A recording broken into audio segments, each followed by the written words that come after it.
এ মিয়ারা খারোই নুরফে টান নেন না, কথা আছে আপনার লগে। আপনার এলাকায় বিড়ু বানাই, ফানি বিড়ু বানাই। তো গত বিড়ুতে আমরা পুষ্কুনিলে একটা বিড়ু বানাইছিলাম।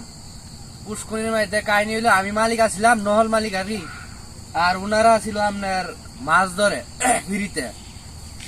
সাইনবোর্ডের মধ্যে লেখা ছিল যে মাছ ধরা ফ্রি।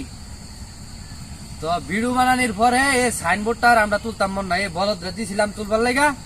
হ্যাঁ আমরা লোক হয়ে গেছে গাড়ি। তো সাইনবোর্ড দেখে এলাকার মানুষ কি করছে, মনে করছে এটা হাসুই। পরে আয়া পুষ্কুনিতে সারে মাছ বেড়া ধরে নিছে গা। দেখছেন নিও কামটা করছে কি এই মানে হারানো শুনাই কি হয়েছে কামটা দেখছেন নিও। ওখানে বেড়ার 3 থেকে 4.5 লাখ টাকার মাছ বলে ধরে নিছে গা। মানে বেড়াই বনে জঙ্গলে আমরা খুঁজতেছে খালি যে কামটা করছে কি। এখন পুকুরের মালিক কফি কাহা যায় এলাই মনে করেন এলাকার মানুষ আনুন লইয়া আপনার মনে করেন সিরুনি যারা দিতেছে বিচারতেছে খুঁজতেছে। তো আমরা কোন রমারি ফলায় চলায় আছি। তো দেখি বিষয়টা কবিকার পুষ্কুনি গিয়া কবিকার লগে একটু মিলমিশ করতে পারি কিনা।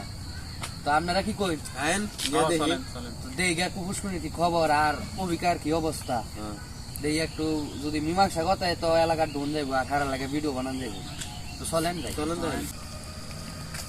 এই খারো ওতে কবিকায় পড়েছে মাথা দাদা বিনাশ তৈরি যাবো গাড়ি লক্ষণ তো বালা দেই না। তো আমরা যাই গিয়া দেন একটু খবর থাকতো আমরা থাকি আমরা যাই।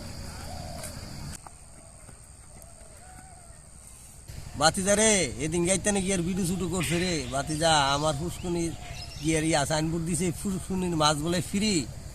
তো পরের দিন এই এলাকার জনগণ আমার ফুসকুনির মাছ সব তো ধরে লয়ে গেছে গা।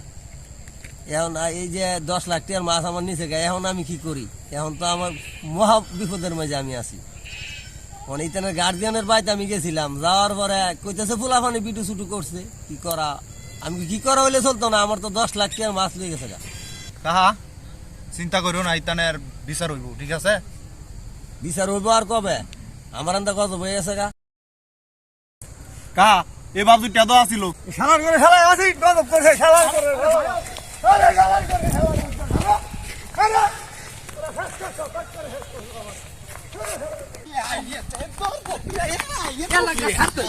আরে